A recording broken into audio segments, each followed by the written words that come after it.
오늘은 제가 좀 무겁게 여러분들에게 질문을 하며 시작하기를 원합니다. 여러분은 예수님의 제자이십니까? 예, 아멘. 아멘을 하시는 분들도 있지만 아멘이 내 목까지 나왔다가 못 나오는 분들도, 더러는 아멘을 하지만 내가 정말 제자인가 아마 생각하시는 분들도 있을 수 있을 겁니다. 제자라는 정의는 스승의 가르침을 받아 그 가르침을 따르고 순종하여 삶으로 살아가는 사람을 제자다라고 이야기합니다.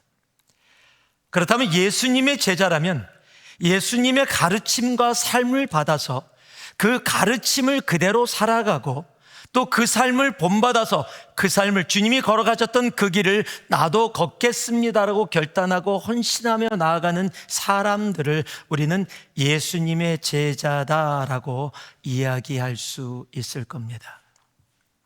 우리는 제자라는 단어를 들으면 보통 스승이라는 단어를 생각합니다. 제가 어떤 분들에게 예수님의 제자의 반대말이 뭐예요? 라고 얘기했더니 스승 아닌가요? 라고 얘기하더라고요. 맞는 말입니다. 그런데 저는 조금 다른 각도여서 보길 원해요. 예수님의 제자의 반대말은 무엇입니까? 라고 물으면 조금 생각하는 분들이 계십니다. 그냥 제가 내린 정의입니다. 저는 예수님의 제자의 반대말은 프로 교인이라고 생각합니다. 여러분, 프로라는 단어는 전문 용어입니다. 어느 분야든지 프로가 되기 위해서는 엄청나게 힘들고 어렵습니다.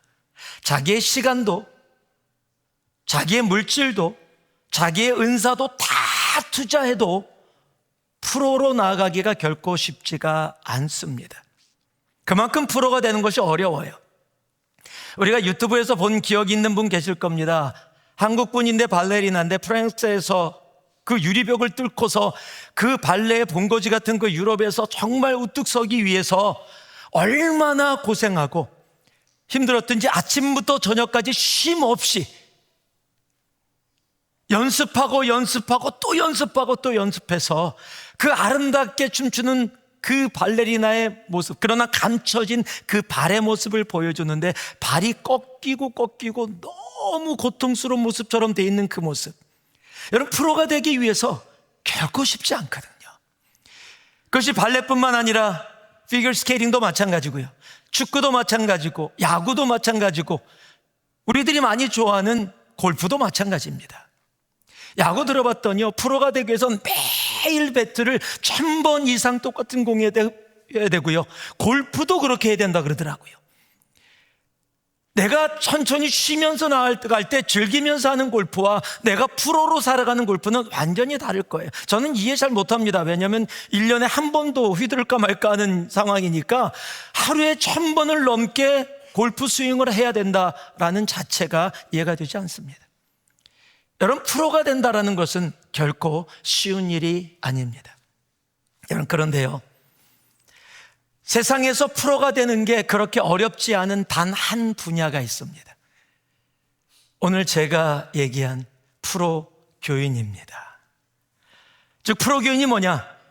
교인 생활을 전문적으로 프로답게 하시는 분들이십니다.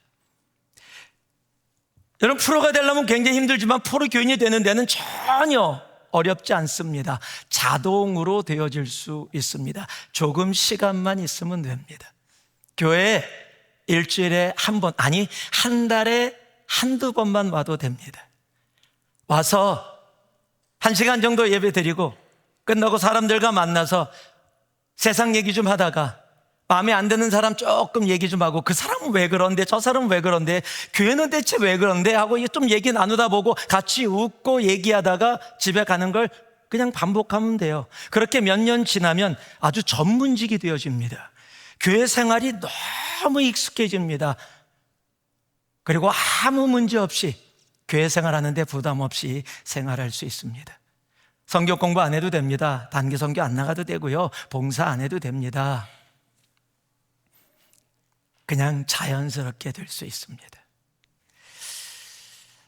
그러나 제자는 그렇지가 않습니다. 여러분, 제자는 말씀드렸듯이 스승의 가르침을 받아 나의 것을 내려놓고 스승의 가르침대로 그대로 살아가기로 결단하고 그의 삶을 본받아 나아가는 삶이 제자의 삶입니다. 우리가 예수님의 제자라면 우리의 목자 되신 예수님의 삶을 그대로 본받아 그가 걸어가신 길, 그가 걸어가신 갈보리의 길, 하나님 나도 걷기를 소망합니다. 나도 주님의 가르침 그리고 그 걸음 걸어가게 하여 주시옵소서 라고 고백하고 내가 완전할 수 없지만 가다가 또 넘어지지만 그러나 포기하지 않고 하나님 내가 그 주님의 삶을 닮아서 내가 주님의 삶으로 살아가기를 원합니다 라고 적어도 넘어지고 실패하더라도 그 길을 가기로 결단하고 나아가는 사람, 그 사람을 우리는 예수님의 제자라고 얘기할 수 있을 겁니다. 여러분, 예수님은 이 땅에 와서 주님의 교회를 세우시겠다라고 약속을 하셨어요. 그리고 나서 이 땅 가운데 교회를 세우시다가 십자가에 달려 돌아가시고 부활하시고 승천하시기 전에 이제 그 교회에게 이렇게 말씀해 주십니다. 우리가 잘 아는 마태복음 28장 19절입니다. 그러므로 너희는 가서 모든 민족을 뭐요? 제자로 삼아라고 얘기합니다. 여기서 제자라는 단어는 마테테스라는 단어인데 헌신, 따름, 닮음, 순종 이런 단어가 그 미닝이 담겨 있는 단어예요. 그러니까 주님은 이 땅 가운데 교회를 세우셨는데 그 교회로 어떤 일을 하기 위해서 세우셨냐면 모든 민족으로 제자를 삼아서 이 땅 가운데 하나님이 하나님 되심을 알리는 삶을 살아가기를 원하셔서 주님은 이 땅에 교회를 세우셨고 그리고 그 교회 가운데 하나님의 제자들을 만들고 양육하기를 명령하고 계신 겁니다. 여러분, 주님은 지금도 그런 제자를 찾고 계십니다. 오늘 예배를 드리고 있는 우리들이 예수님의 제자 얘기를 소망합니다. 오늘 온라인으로 예배 드리시는 우리의 성도님들이 예수님의 제자 얘기를 소망합니다.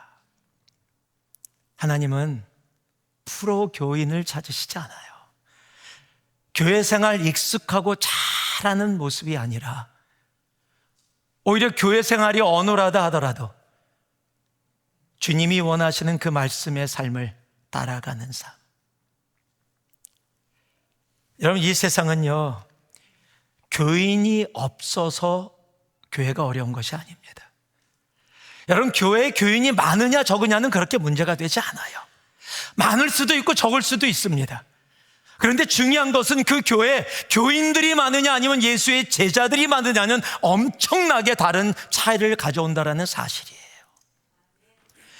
여러분, 한국교회의 어려움이 교인이 없어서입니까? 아니에요. 여러분, 한국교회 교인이 줄었다고 하지만 아직도 5명 중에 1명은 예수 믿는 사람이에요. 내가 길을 걷다가 5명을 만나면 적어도 통계적으로 1명은 교회를 다니는 예수를 믿는 사람이라는 거예요. 여러분, 그런데 한국에서 가장 교인들이 많은 동네가 어딘지 아세요? 강남이에요. 33%예요. 그런데 한국 사람들한테 물어보세요. 세상에서 가장 썩은 곳이 어디냐고. 모두 다 강남이라고 이야기합니다. 여러분, 교회를 다니는 숫자가 중요한 것이 아니라 예수의 삶을 따르는 제자가 중요하다는 걸 얘기하고 있는 거예요. 여러분, 바닷물을 우리는 짜다고 얘기합니다. 여러분, 바닷물을 100%로 따진다면 소금이 몇 퍼센트 정도 있는지 아세요? 제가 예전에 다니면서 한번 질문을 한 적이 있어요. 여러분, 바다가 100%인데 소금이 몇 퍼센트 있을까요? 그랬더니 한 사람이 손을 딱 자신있게 들더니 50%요 그러더라고요. 50%가 되면 들어가는 순간 평생 영원한 짠지가 됩니다. 여러분, 바다마다 조금씩 차이가 있을지 몰라도 평균적으로 3.5% 정도 됩니다. 그런데 우리 수영하다가 바닷물 먹으면 와 짜다고 얘기합니다. 여러분, 그리고 그 짠물에 생명이 살아서 넘치게 됩니다. 여러분, 성경은 우리를 뭐라고요? 소금이라고 얘기하고 있어요. 성경은 우리를 빛이라고 얘기하고 있어요. 그런데 사람들은 뭐라 그러냐면 세상이 썩어져 가고 있다고 얘기해요. 세상이 어둡다라고 얘기합니다. 여러분, 소금의 역할이 뭐예요? 썩지 않게 하는 거예요. 맛을 주는 거예요. 오히려 썩지 않고 맛을 줘서 세상 사람들로 하여금 주님의 그 맛을 누리게 하는 것이 소금의 역할이에요. 빛이 뭐예요? 어둠 속에서 빛을 비춰 그들이 넘어지고 절망하지 않도록 이끄는 것이 빛이에요. 주님은 우리를 너희는 세상의 소금이고 세상의 빛이다 라고 얘기하고 있다는 사실이에요. 여러분, 3.5%의 소금이 그곳에서 생명을 짜다고 느끼는데 생명을 만들어내듯이 얼마나 많은 숫자냐, 얼마나 많은 퍼센테이지냐의 문제가 아니라 교회냐, 교인이냐, 아니면 제자냐. 여러분, 이 차이가 생명이냐 아니냐의 차이를 만들어내게 된다는 사실이에요. 여러분께 묻습니다. 제자이십니까? 오늘 이 말씀을 듣고 이 한 주 성령님이 여러분에게 말씀하시는 이 질문에 정말 진지하게 답할 수 있는 우리가 되기를 소망합니다. 내가 모태신앙으로 평생 살았지만, 내가 예수 믿고 수십 년 됐지만 내가 제자인가? 내가 예수님의 제자로 예수님의 가르침을 그리고 그의 삶을 진정으로 따라가는 예수의 제자인가? 아니면 나도 모르는 사이에 교회 생활에 익숙해져 있는 내 삶에 그저 프로 교인과 같은 그런 삶은 있지 않은가? 이 한 주 그 성령님의 음성에 답하고 회개하고 결단하고 헌신할 수 있는 우리 새누리의 사랑하는 주님의 제자들 되기를 주님의 이름으로 축복하고 축복합니다. 오늘 요한복음 19장의 말씀을 보면 이 제자들은요, 우리들이 보통 성경을 읽으면서 제자들이라고 이야기하는 그 제자들과 조금 다릅니다. 우리는 보통 성경을 읽으면서 제자라는 단어가 나오면 12제자를 제일 먼저 생각합니다. 그런데 오늘 요한복음 19장에 그 우리가 아는 제자들은 한 명도 보이지 않아요. 요한만 보이고 나머지 한 명도 안 보입니다. 오히려 당당하게 보였던 제자들이 전부 다 사라져 버렸습니다. 그리고 다른 제자들을 소개하고 있어요. 그런데 그 다른 제자들은 어쩌면 우리가 보통 삶 속에서 제자라고 얘기할 수 없었던 사람들인데, 오늘 이 상황 속에서 요한복음 19장에서 예수가 십자가에 못 박히고 죽은 상황에서 제자가 아닌 것 같은 사람들이 제자의 모습으로 나타나고, 제자였던 사람들이 예수를 부인하고 다 도망가 버립니다. 여러분, 요한복음 19장을 통해 다시 한번 예수의 제자됨이 무엇인지를 우리들이 가슴에 담을 수 있기를 소망합니다. 요한복음 19장이 말해주는 그 제자의 모습, 자, 한번 따라서 읽을 수 있었으면 좋겠습니다. 31절과 36절과 37절 좀 떨어져 있는데요, 우리 자막에 나오니까 같이 한번 읽습니다. 이날은 준비일이라 유대인들은 그 안식일이 큰 날이므로 그 안식일에 시체를 십자가에 두지 아니하려 하여 빌라도에게 그들의 다리를 꺾어 시체를 치워 달라 하니, 이 일은 일어난 것은 그 뼈가 하나도 꺾이지 아니라 한 성경을 응하게 하려 함이라. 또 다른 성경에 그들이 그 찌른 자를 보리라 하였느니라. 자, 요한복음 19장에서 우리에게 제자의 정의를 다시 한번 이야기해 주는데요, 한번 따라해 주시기 바랍니다. 제자는 말씀으로 상황을 보는 사람입니다. 여러분, 이 말씀이 굉장히 중요합니다. 제자는 말씀으로 상황을 보는 사람들이에요. 오늘 유대인들이 큰 안식일이라고 얘기합니다. 6월절과 함께 연합되어져 있어 큰 안식이라고 부릅니다. 큰 안식일을 지키기 위해서 십자가에 시체가 달려있는 것을 원치 않았습니다. 그래서 자신의 나름대로 율법을 지키기 위해서 지금 빌라도에게 가서 십자가에서 시체를 내려달라고 이야기합니다. 그런데 만약에 예수가 죽지 않았으면 다리를 꺾어서라도 십자가에서 죽여서 내려달라고 이야기합니다. 그래서 빌라도의 군사들이 갔더니 다른 강도들은 다리를 다 꺾습니다. 아직 살아있었다는 얘기예요. 그런데 예수님은 이미 숨을 거두셨어요. 그래서 다리를 꺾지 않고 창으로 옆구리를 찔렀더니 물과 피가 쏟아졌다라고 기록하고 있습니다. 여러분, 이 상황이 어떤 상황이에요? 제자들이 평생을 따르던 메시아라고 믿었던 사람이 죽고 이제 완전히 모든 것이 끝났다라고 생각되어지는 상황이에요. 그런데 그 상황을 지금 요한이 보고서 성경에 뭐라고 기록하고 있냐면 이렇게 기록하고 있습니다. 이 일이 일어난 것은 그 뼈가 하나도 꺾이지 아니하리란 성경을 응하게 하려 함이라. 여러분, 예수님의 제자는 상황을 상황으로 보지 않습니다. 예수님의 제자는 말씀으로 자기가 처해진 상황을 본다라는 사실이에요. 여러분, 굉장히 중요한 겁니다. 우리의 삶 속에 닥쳐지는 현실이 굉장히 많이 있어요.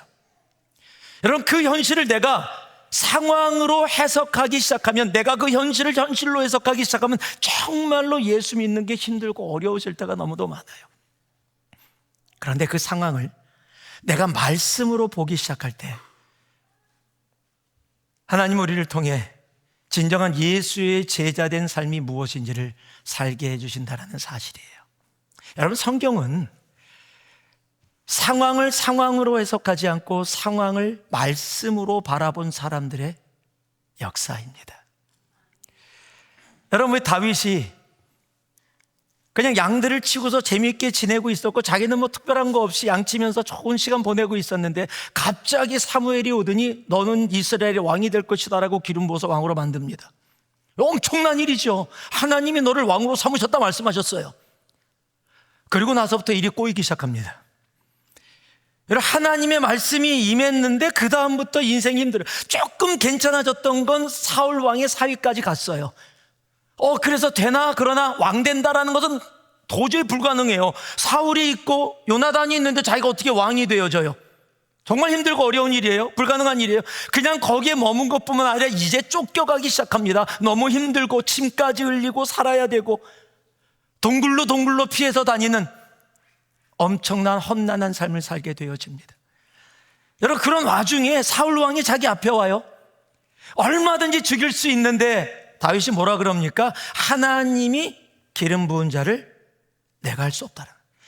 여러분, 그의 삶에는 뭐가 있었냐면 하나님이 말씀하신 거 하나님이 하신다라는 거예요. 비록 내 삶이 하나님의 약속과 굉장히 떨어져 있는 것, 도저히 하나님의 약속이 이루어질 것 같지 않은 삶을 살아가고 있다 할지라도 하나님의 약속은 절대 떨어지지 않고 이루어진다. 여러분, 이것이 하나님의 말씀으로 상황을 바라보는 사람들의 모습이에요. 다윗뿐만 아니라 요셉도 마찬가지죠. 그냥 멀쩡하게 있는데 꿈에서 태양과 달이 절을 하고 별들이 절하고 형들에게 나눴더니 그때부터 고난이 시작됩니다. 여러분, 하나님이 뭐 말씀하시면 조심하셔야 돼요. 삶이 만만치 않게 되어질지 몰라요. 형한테 죽을 뻔합니다. 간신히 살아서 노예로 팔려갑니다. 노예로 팔려가서 나름대로 열심히 해서 그래 여기서 더 평안하게 살아야지, 그것도 하나님의 뜻이지라고 생각하고 사는데 웬 아줌마가 다가오더니 인생이 꼬여요. 또 억울하게 감옥 갑니다. 억울하게 감옥 가서 남들 도와줬는데 또 잊혀진 존재가 돼버려요. 그런데 하나님의 말씀은 결코 떨어지지 않습니다. 애굽의 총리가 되어지고 형들을 만납니다. 형들에게 뭐라고 얘기합니까? 당신들이 나를 팔았지만, 여러분, 현실이 없다는 거 아니에요. 내 하나님이 나를 먼저 애굽 땅에 보내주셔서 많은 백성을 구원하려 하심이었다. 여러분, 하나님의 말씀으로 세상을 바라보는 사람, 환경을 바라보는 사람의 삶, 여러분, 다른 삶이에요. 그게 제자예요. 여러분, 지금 우리들이 처해져 있는 상황이 다 다를 거예요. 어떤 사람은 좋은 상황 같을 거고요, 어떤 사람은 힘든 상황 같을 거예요. 어떤 사람은 잘 풀리는 상황 같을 거고 어떤 사람은 그렇지 않은 상황일 거예요. 여러분, 상황으로 상황을 해석하면 잘 풀리는 사람은 나 복 받고 있어, 잘 되고 있어, 신나. 안 되는 사람은 나는 왜 이렇게 힘들고 어려운 삶을 살아갈까라고 고민할지 모르겠어요. 여러분, 상황으로 상황을 해석하지 마세요.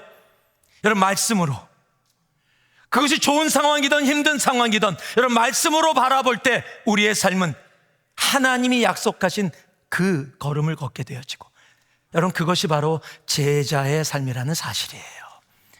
여러분 상황으로 하나님의 말씀을 해석하기 시작하면요 삶이 힘들어집니다. 여러분 여호수아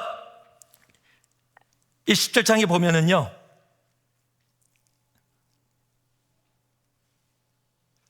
어디 갔는지 잠깐만요.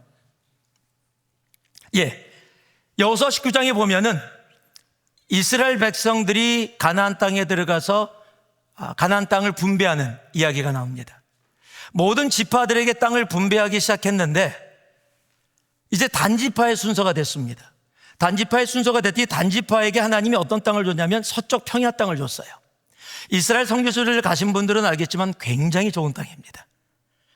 정말 풍부합니다. 밑에는 사막이고 위에는 산지인데 평야 땅이에요. 얼마나 좋은 땅이에요. 그런데 어려움이 하나 있습니다. 그쪽 강 쪽에, 바다 쪽에 블레셋이 있어요. 그러니까 블레셋이 너무도 강한 적이에요. 그러니까 하나님이 그 땅을 주셨는데, 하나님의 약속은, 하나님의 말씀은 서쪽 평야 땅인데, 그런데 너무 힘드니까 단지파가 이동을 시작합니다. 그래서 북쪽으로 올라갑니다. 북쪽으로 올라가서 라이스라는 곳에 도착합니다. 라이스에 도착했더니 그곳에도 적은 있는데 블레셋과는 비교가 안 되게 우리가 어떻게 할 수 있는 적이야. 그래, 우리가 이 적을 무찌르고 이 땅을 차지하자. 그래서 그 땅을 무찌르고 차지합니다. 그리고 그 땅의 이름을 단이라고 정합니다. 그래서 이스라엘 성지순례 갔던 분들은 이스라엘 북쪽에 여기가 단지파 땅 단이라고 하고, 브엘사바에서 단까지가 이스라엘의 경계를 이야기할 때 얘기합니다. 여러분 하나님은 한 번도 하나님의 약속은 이스라엘 북쪽의 단이라고 말씀하신 적이 없어요. 여러분 그리고 시간이 지나 여러분 계시록 7장에 가면 12지파의 이름이 나오는데 단지파의 이름은 그곳에 없습니다. 왜냐하면 단지파는요 우상 숭배 그리고 타락의 근원지가 된 곳이기 때문입니다. 여러분 상황이 아니에요. 하나님의 말씀입니다. 민수기에 우리가 너무도 잘 아는 12지파가 가나안 땅을 정탐하고 옵니다. 그중에 10명이 그 가나안 땅을 보더니요 거인들이 있어서 자신들을 메뚜기라고 부릅니다. 그런데 똑같은 것을 보고 온 갈렙과 여호수아는 그들이 거인이지만 그 말은 맞지만 하나님이 이 땅을 주시겠다고 약속하셨다. 그래서 그들은 우리의 뭐라고요? 밥이다. 여러분 메뚜기로 본 사람은 평생 메뚜기로 살다가 끝났어요. 근데 밥이라고 얘기한 사람은 그 가나안 땅에 들어가 밥을 엄청 맛있게 잘 먹어요. 여러분 상황이 아니에요. 말씀입니다. 여러분 말씀으로 내가 처해진 상황을 바라보기 시작할 때 비록 지금 힘들고 어렵고 말씀과 연결이 안 되는 것 같아도 하나님의 말씀은 결코 땅에 떨어지지 않는다라는 사실이에요. 예수님의 제자는 상황으로 말씀을 해석하지 않습니다. 말씀으로 내가 처해진 상황을 본다라는 사실이에요. 우리가 말씀으로 나의 상황을 바라보며 나아가는 우리 모두가 되기를 소망합니다. 38절 말씀을 보니까요 제가 읽어드릴게요. 아리마대 사람 요셉은 예수의 제자이나 유대인이 두려워 그것을 숨기더니 이일 후에 빌라도에게 예수의 시체를 가져가기를 구하매 빌라도가 허락하는지라 이에 가서 예수의 시체를 가져가니라. 자, 요한복음 19장에서 우리에게 또 말씀하고 계시는 제자의 모습이 여기에 기록되어 있습니다. 한번 따라해 주시기 바랍니다. 제자는 두려움의 방향을 바꾸는 사람입니다. 여러분 사람에게는 두려움이 다 있습니다. 누구에게나요? 오늘 요한이 요셉을 설명하면서 아리마대 요셉을 설명하면서 굳이 설명 안 해도 되는 말을 거기다 집어넣어요. 뭐라고 집어넣냐면요 아리마대 요셉이 예수의 제자이나 유대인이 두려워 그것을 숨기더니 라고 소개를 해요. 요셉의 입장에선 뭐 그걸 다 말해야 돼? 뭐 그것까지 그렇게 숨기고 싶은 마음이 있을 거 아니에요. 근데 그걸 다 그대로 얘기해요. 근데 이게 사실이거든요. 아리마대 요셉은 처음에는 숨은 제자였어요. 숨어 있었습니다. 여러분, 자신이 제자임을 세상이 알게 되어지면 자신은 잃을 것이 너무 많았기 때문이에요. 존경받는 사람이에요, 유대인들에게. 그런데 내가 이제 예수의 제자가 됐다라고 하면 저 사람 예수의 제자가 됐어? 그런 사람이야 라고 해서 지금까지 쌓았던 모든 명예를, 자신이 만들었던 모든 것들을 다 잃어버릴 수 있다라는 두려움이 여러분 그에게 있었던 거예요. 세상이 자기를 내가 예수의 제자라고 이야기하면 어떻게 대할까에 대한 두려움도 있었을 겁니다. 그런데요, 이제 모든 제자들이 다 도망간, 자신의 목숨을 구하려고 그 두려움 때문에 도망간 그 상황 속에 그 두려움을 이기고 자신을 나타냅니다. 빌라도에게 찾아가서 예수의 시체를 달라고 얘기합니다. 여러분, 지금 예수를 죽인 사람입니다. 그리고 누구 때문에 죽였어요? 이스라엘 백성들 때문이에요. 지금 자기가 예수의 시체를 받으면 빌라도뿐만 아니라 모든 사람들이 예수의 제자임을 알게 돼요. 하면은 안 되는 거예요. 지금까지 그렇게 안 했어요. 예수님이 살아계실 때도 얘기를 안 했어요. 그런데 이제 예수님이 죽었더니, 예수님이 돌아가셔서 모든 제자들이 도망간 상황 속에, 오히려 그 어려움 속에 그는 그동안 숨겨왔던 그 마음을 세상 앞에, 주님 앞에 나타냅니다.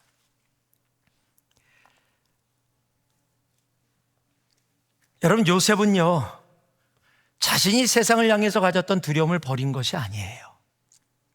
두려움의 방향을 바꾼 것뿐이라는 사실이에요. 여러분, 제자는 두려움이 없는 사람이 아닙니다. 더 큰 두려움으로 방향을 바꾼 사람이라는 사실이에요. 여러분, 우리도 예수를 믿으면서 두려움이 있습니다.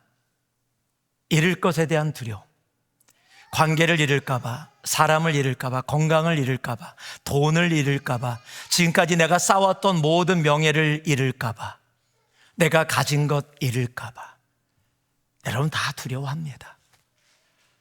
예수를 믿는다고 해서 하루아침에 두려움이 다 사라지는 게 아니거든요. 여러분, 그런데 예수님의 제자는 그 두려움에 머물러 있지 않고 더 큰 두려움으로 방향을 바꾸는 거예요. 여러분, 성경이 이렇게 얘기합니다. 마태복음 10장을 보니까요, 몸은 죽여도 영혼은 능히 죽이지 못하는 자들을 두려워하지 말고 오직 몸과 영혼을 능히 지옥에 멸하실 수 있는 이를 두려워하라.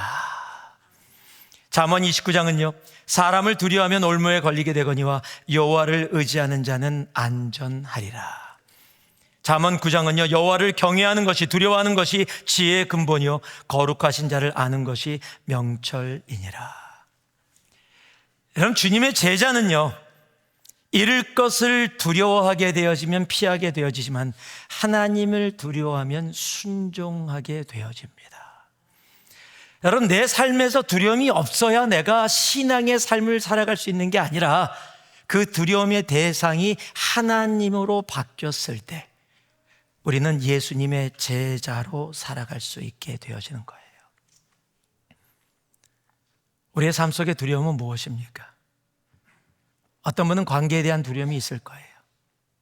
이 관계, 부모와의 관계, 형제와의 관계, 자녀와의 관계, 부부와의 관계, 그 관계 속에서 그 관계를 잃을까 봐 당연히 간직해야죠. 그러나 그 두려움이 하나님을 경외하는 두려움보다 더 커서 내 삶이 그 두려움을 쫓아갈 때가 있을 겁니다. 돈을 잃을까 봐, 내 은행 창고에 0이 하나 줄어들 때마다 내 마음이 낭망하고 힘들고 어렵고, 내가 지금 이루어놓은 내 모든 것들 하루아침에 잃어버릴까 봐 두려워하는 모습들이 있을 거예요. 여러분, 주님은 아세요. 우리는 두려워할 수밖에 없는 존재임을 아십니다. 그러나 그 두려움에 머물지 않고, 여러분, 우리의 믿음의 눈을 들어 주님을 바라보세요. 우리의 육신을 죽일 수 있는 자가 아니라 우리 영을 멸할 수 있는 그 주님을 경외함으로 내가 그 두려움으로 방향을 바꾼다면 세상의 두려움이 나를 붙잡지 못하고 하나님을 경외함이 그 두려움을 이기게 해서 살아갈 수 있게 되어지는 겁니다. 제자는 두려워하지 않는 자가 아니에요. 그 두려움에 머물지 않고 두려움의 방향을 바꾸는 겁니다. 그게 용기인 거예요. 난 두려움이 없어, 그러니까 난 용감한 사람이야. 아니요, 오히려 더 불쌍한 사람입니다. 두렵습니다. 다 잃을까 봐 두렵습니다. 그럼에도 불구하고 그 두려움의 방향을 하나님께로 바꾸는 것, 그것이 진짜 용기고 그들이 예수 그리스도의 제자라는 사실이에요. 두려움의 방향을 하나님께로 언제나 바꿀 수 있는 예수님의 제자가 되기를 주님의 이름으로 축복합니다. 39절에서 42절을 같이 한번 읽겠습니다. 39절에서 42절입니다. 함께 읽습니다. 일찍이 예수께 밤에 찾아왔던 니고데모도 모략과 침향 섞은 것을 100리터라쯤 가지고 온지라. 이에 예수의 시체를 가져다가 유대인의 장례법대로 그 향품과 함께 세마포로 쌌더라. 예수께서 십자가에 못 박히신 곳에 동산이 있고 동산 안에 아직 사람을 장사한 일이 없는 새 무덤이 있는지라. 이날은 유대인의 준비일이요 또 무덤이 가까운 거로 예수를 거기에 두니라. 아멘. 자, 마지막으로 요한복음 19장에서 우리에게 이야기해 주는 제자의 모습이 있습니다. 한번 따라해 주시 바라요. 제자는 지킴이 아니라 버림의 신앙을 사는 사람입니다. 여러분, 제자는 지키려는 존재가 아니라 버리려는 존재라는 사실이에요. 우리가 잘 아는 요한복음 3장에 보면 니고데모라는 사람이 밤에 찾아옵니다. 왜 밤에 찾아왔어요? 사람들의 눈을 의식해서입니다. 니고데모도 예수의 제자가 되어졌습니다. 그런데 니고데모를 이야기할 때 우리는 뭐라고요? 드러나지 않는 신앙, 예수를 믿지만 내 삶의 손해가 되어지지 않는 안전한 자리에서 머무는 안전한 신앙의 대명사를 이야기할 때 우리는 니고데모를 이야기합니다.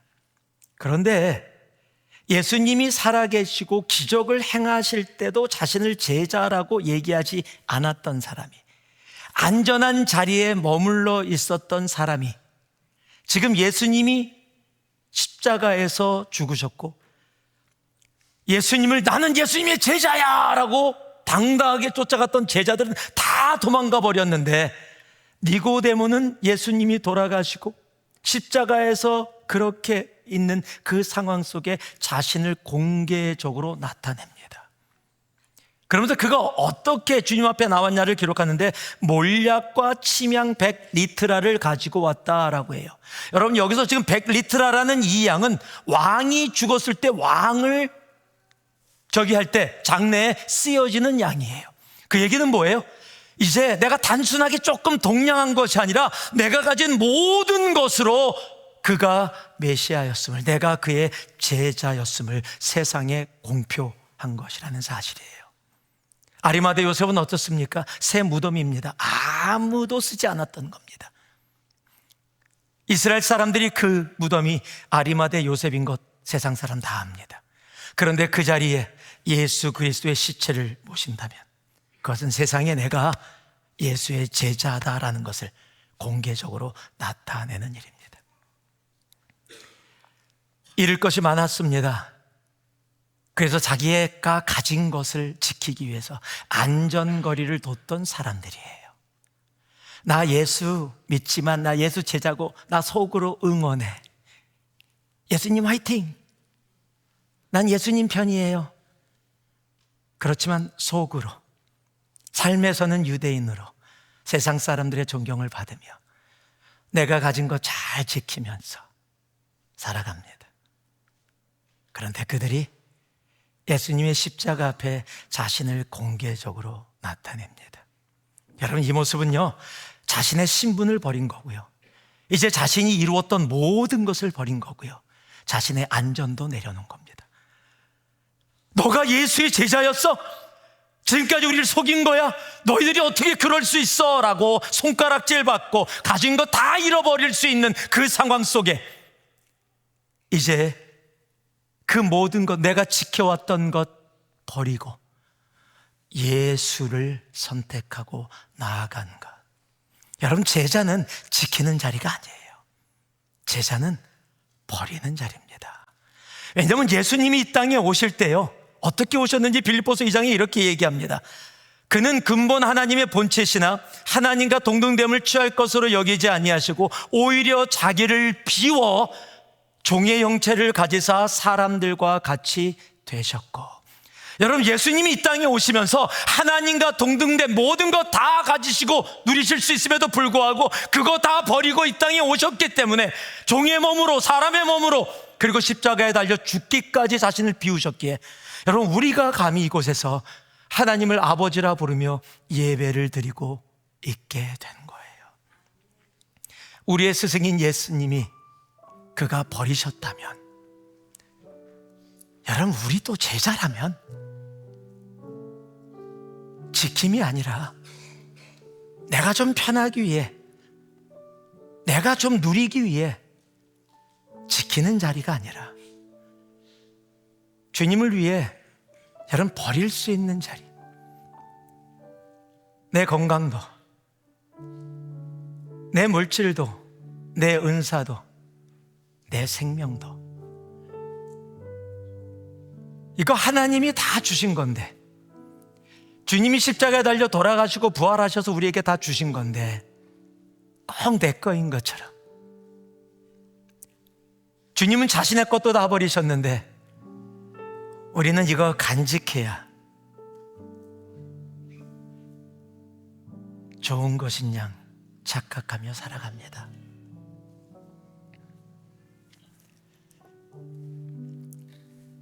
여러분, 제자의 삶은 내가 누리기 위해서 지키는 삶이 아니라 내가 주님을 따르기 위해 버리는 삶이라는 사실이에요. 믿음의 조상이라는 아브라함, 창세기 12장에 보면 모든 것을 버리고 주님이 지시한 땅으로 갑니다. 고향도, 친척도, 태어나서 살았던 안락한 삶도 다 버리고 갑니다. 히브리서 11장 보면 모세의 이야기를 하면서요, 그가 누릴 수 있는 모든 특권과 권력이 다 있음에도 불구하고 그것을 누리기보다 예수와 함께 고난받기를 기뻐하여 자신의 모든 것을 버렸다라고 이야기해요. 여러분, 하나님께 쓰임받은 사람은 세상의 것을 모으고 지킨 사람들이 아니에요. 오히려 세상의 것을 버렸는데 하나님은 그 사람들을 들어서 아무것도 없을 것 같은데 모든 것을 가진 자로 세워주시는 거예요. 여러분, 룻은 어떻습니까? 이방 여자예요. 남편이 다 죽었어요. 이제 나오미가, 시어머니가 고향으로 돌아간대요. 여기 남으라 그럽니다. 그런데 고백합니다. 어머니의 하나님이 나의 하나님이십니다. 자기의 편안함 버립니다. 익숙한 문화 버립니다. 이방의 땅으로 나아갑니다. 모든 것 버리고 갔더니 그가, 이방 여자가 다윗의 조상 예수 그리스도의 조상이 되어집니다. 여러분, 예수의 제자의 삶은 버림의 삶이에요. 여러분, 제자들을 부르실 때 성경이 반복해서 기록하는 게 있어요. 주님께서 제자들을 부르시니 그들이 가지고 있던 모든 것을 버리고 쫓았더라. 한 제자가 와서 얘기합니다. 내가 주님 쫓겠습니다. 그런데 나로 내 아비를 장사케 하여 주시옵소서. 주님이 얘기하십니다. 죽은 자로 죽은 자를 장사케 하고 너는 나를 지금 쫓으라. 여러분, 죽은 아비를 장사하는 거 너무 당연한 거 아니에요? 근데 주님은 아니라는 거예요. 버림은 기준이 확실합니다. 너무 귀한 기회를 얻었는데 버리지 못해 주님의 제자가 못된 사람, 우리는 너무도 잘 알지요. 부자 청년이라고 불리는. 얼마나 영적이었어요. 평생 율법 지키면서 영생에 대해서 궁금해서 왔어요. 돈 벌겠다고 온 거 아니에요. 주님, 나 잘 살게 해달라고 온 거 아니에요. 나 병든 몸 치유해달라고 온 거 아니에요. 영생에 대해서 궁금해서 왔어요. 율법 다 지켰어요. 그런데 그가 가진 게 있죠. 지키고자 하는 것. 네가 물질이 많으니까 물질 다 팔아서 가난한 사람에게 나눠주고 너는 나를 쫓으라. 그런데 성경이 뭐라고 해요? 근심하며 떠나가니라. 여러분, 예수님의 제자는 간직하고 지키는 자가 아니라 버리는 자예요. 내려놓는 자입니다. 그 내려놓음을 통해서 하나님께서 우리들을 통해서 역사하시는 하나님의 놀라운 일들을 이루시는 거예요. 사도 바울이요, 자신이 생각했던 것으로 다 채웠어요. 하나님 제대로 믿는다고 율법으로 채우고 세상의 것으로 채우면서 예수 믿는 사람 핍박하면서 나름대로 나 이만큼 잘 살고 있어라고 종교적으로 채우고 있었어요. 그런데 그가 다메섹에서 예수를 만납니다. 그리고 나서 그가 고백하죠. 우리가 너무도 잘 아는 빌립보서 3장 8절입니다. 또한 모든 것을 해로 여기면 내 주 그리스도 예수를 아는 지식이 가장 고상하기 때문이라. 내가 그를 위하여 모든 것을 잃어버리고 배설물로 여기면 예수 그리스도를 얻고. 여러분, 내가 비운 만큼 내 안에 예수 그리스도가 차여져요. 그리고 예수로 살아가게 되어지는 거예요. 여러분, 주님의 제자로 살아갈 수 있는 우리가 되기를 소망합니다. 제자는요, 상황을 상황으로 해석하지 않습니다. 말씀으로 상황을 봅니다. 제자는요, 잃을 것을 두려워해서 멈추는 자가 아니라 진짜 두려워할 존재가 누군지를 알고 그 두려움의 방향을 바꾸는 자입니다. 제자는 결국에는 주님 부르실 날 아무것도 갖고 가지 못하는데, 여러분, 내 가족도, 내 사랑하는 아내도 남편도 못 가져가요. 내가 지금 사놓은 거, 서랍에다 잔뜩 넣는 신기한 거, 세상 것 하나도 못 가져가요. 어저께 신문 보니까 한 중국 사람이요, 죽었는데 장례식에 벤츠를 묻었더라고.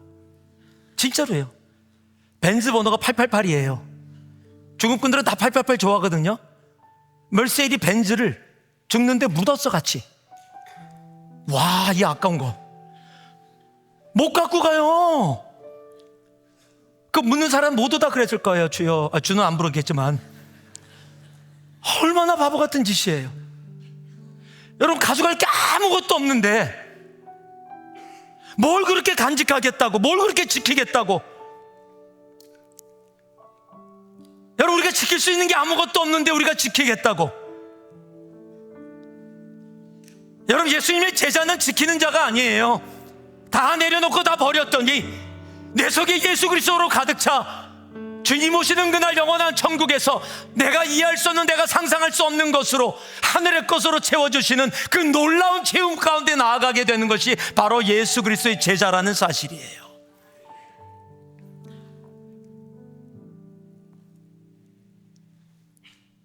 이 말씀만 하고 말씀 마무리하길 원합니다.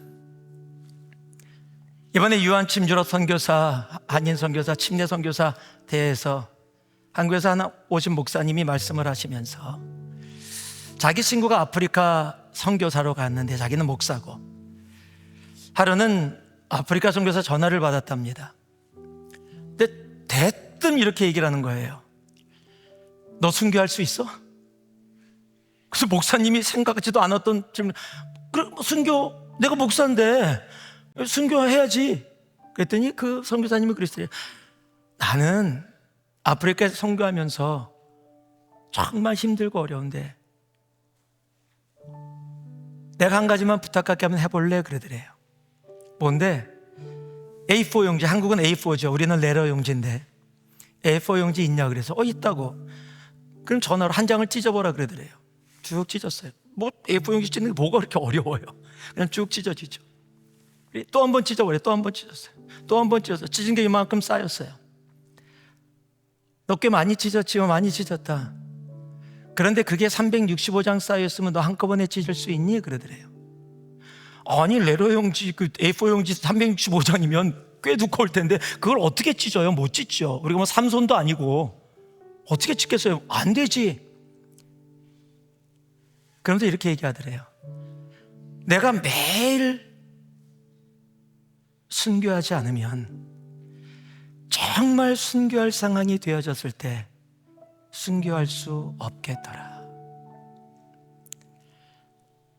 여러분, 그 말씀을 들으면서요, 나도 제자의 삶 되기 원해. 언젠가는 주님 나로 제자로 살아가게 하여 주시옵소서. 아마 영원토록 제자의 삶 못 살을지 모르겠어요. 내가 매일 제자의 삶 살아갈 때 내가 오늘 제자의 삶 살고 내일 제자의 삶 살을 때 1년이 지난 후에 하나님이 예수의 제자로 생명까지도 나에게 내어줄 수 있겠느냐 할 때 이미 매일 살아왔던 삶 그대로 하나님께 드려지는 삶, 바로 그것이 제자의 삶이고요, 그것이 예수를 따르는 사람의 삶이라는 사실이에요. 언젠가는이 아니라 내가 지금 못하면 나중에도 못합니다. 내가 지금 교인이면은요, 그리고 그 교인의 삶 계속 살고 언젠가는 예수의 제자의 삶 살 거야 라고 한다면 정말 제자의 삶으로 살아가야 그때도 나는 교인처럼 살아갈 수밖에 없을지도 모릅니다. 여러분께 묻습니다. 오늘 이 시간 여러분은 예수의 제자이십니까? 기도하겠습니다. 사랑의 아버지 하나님, 모태신앙으로 더러는 수십 년을 예수를 믿는다 하면서 교회를 다녔습니다. 그러나 이 시간 다시 한번 성령 하나님 말씀으로 나에게 도전하시는 그 말씀을 내 가슴 깊이 새깁니다.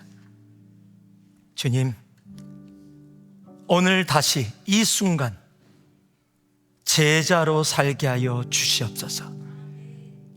그리고 매일 제자로 그렇게 살아가게 하여 주옵소서.